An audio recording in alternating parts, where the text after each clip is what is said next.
everyone, welcome back to I Love Me podcast. I hope everyone is doing good.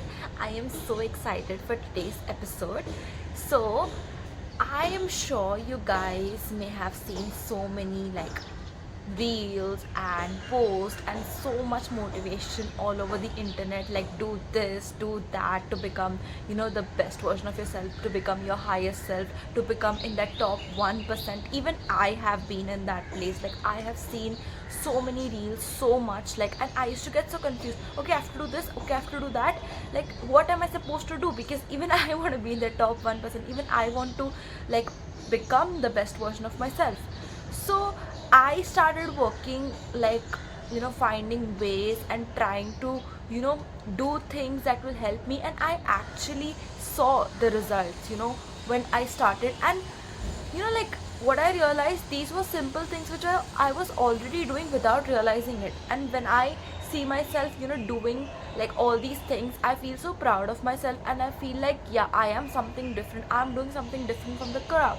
And but when you see so much, you see people going for pilates and for gym, going for dancing and this, for yoga, this and that, in having healthy breakfast, making this acai bowls, smoothie bowls, having protein shake, and it gets so confusing. Like, what should I do? I was in the same place. I used to see everyone going for pilates all over the internet. I was like, even I want to go for pilates, but I was like, is that necessary? Do I have to do that to be in the top 1%? So I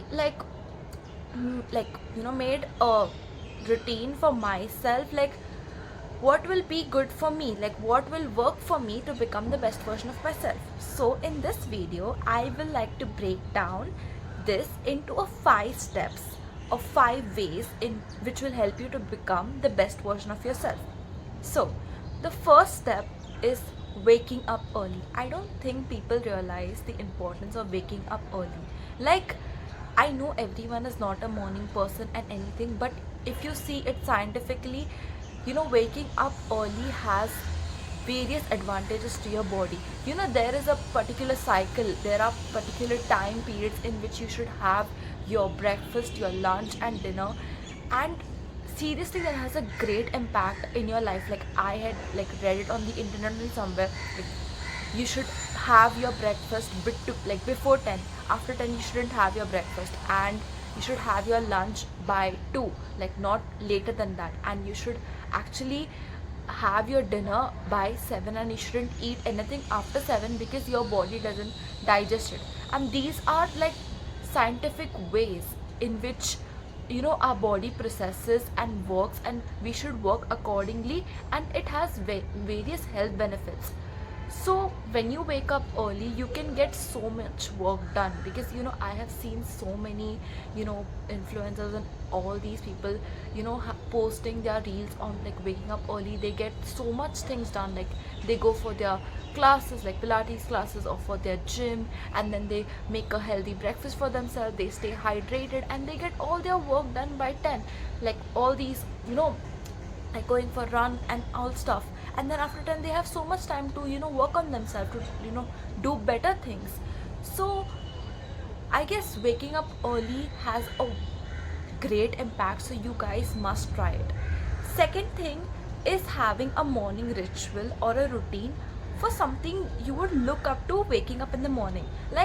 I don't know, it's something which excites you to wake up in the morning. You'll be like, okay, I have to go to my pilates class, or for my gym, or I have to go for my run or my walk in the morning. So you need to excite yourself. Okay, I'll wake up to doing this in the morning. So when you have a morning routine, a ritual to do, it can either be a morning routine or an evening routine, something which will keep you happy and productive throughout the day, and it will also help you with your mental health. Yeah, so this was step 2. Then step 3 is reading a book. Okay, I will share with you a real life incident what happened. Okay, so when you travel by train or metro or whatever, most of the people are on their phone. Okay, and even I used to always be on my phone. One day I was in the metro and I saw one guy reading a book. Okay, and I was wondering, everyone are on their phone and this guy is reading book. This guy is something different. He wants to not just be one among the crowd, but instead of using his phone, he's reading a book and gaining so much knowledge. And you know, I don't know, there's something, you know, when you see people doing something different, it's very attractive. You know, like you're actually reading a book and gaining knowledge instead of just being on your phone. And from that day I realized, like, even I should do something like that to stand out. And I'm not just doing, you know, like I'm reading a book or I'm just showing off. I'm doing it for myself, you know. I'm increasing my knowledge. So I got this book by myself, The Damn Flowers by Tam Kaur. And I am not a book person, you know. I was like, I never read any books in particular. I read like hardly one or two books, and also not completely, because I'm not a book person. But I read this book and like I've not completed it. I have read, I guess, two chapters. It's such an amazing and inspiring book. Tam Kaur has told about her life story, and it's so inspiring, and she has given homeworks and summaries of each chapter, and literally it made me feel and realize so many things. It's such an helpful book. You guys must give it a try. So yeah, I started reading a book on my journey to like my institute. Like I recently started this habit, and I feel different, you know. I feel like I am actually gaining knowledge instead of just scrolling through memes or reels on my phone. I'm actually reading a book and I'm learning something. I'm increasing my knowledge. So if you want to stand out and, you know, gain knowledge to become the best version of yourself, get a book. It can be any book. See, I can't recommend you guys any book. I did recommend one book because I'm reading it, but whatever book you like, you feel you should read it, do read it during your journey or during a day, or at least read 10 pages one day. It will like change your life in ways you can't imagine, I swear to God. Okay, so step 4 is moving your body. Like I said, it helps so much, not just with your physical health but also with your mental health. You know, I read this somewhere. To have a good mental health, you need to have good physical health. So, you know, just try to move your body in any way. You know, go for a walk or for a run or to gym, Pilates, or just dance or do anything that makes you happy. But you know, moving your body has such great impact, and for sure it will help with your mental health. So even if I can't go for my walk or something like that, I just dance or do something that makes me happy. So yeah, that's the 4th step. Now the 5th and the most important step is self-reflection. You know, you can do everything, like wake up early, have healthy foods, move your body and everything, but how will you know that you are doing everything right unless you sit down with your thoughts and talk to yourself? That is self-reflection.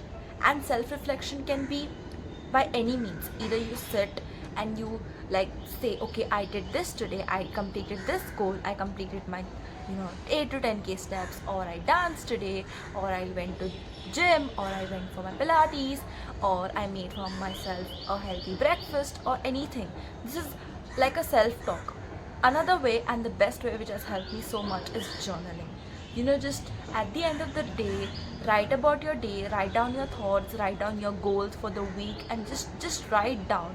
You know, if you can clearly write down your goals, you've already done 80% of the work, literally. And this has been proven. You know, when you can write it down clearly, when you can write down your goal, okay, I have to do this, your job is already done. The 20% is just you have to do it. So yeah, like I have been journaling since a very long time, and I emphasize on journaling so much because it really helps. Seriously, like I like sit down and read my journal sometimes, and I be like, damn, this phase of my life I went through this and now I've overcome it. I have written such powerful quotes, affirmations and everything, and whenever I read that journal, it makes me feel like, oh my god, like I have grown so much as a person. Like this is my journey through my journals, literally. So journaling is a very powerful tool, and you guys must try journaling. It really helps. And even if you don't want to journal, if you just want to, you know, talk to yourself about your day, or if you have someone in your life who you want to talk to, and you know, it makes you feel calm and happy, just do it. So yeah, this is a different kind of a format of video which I tried, and I hope you guys liked it. See you guys in the next episode. Bye bye.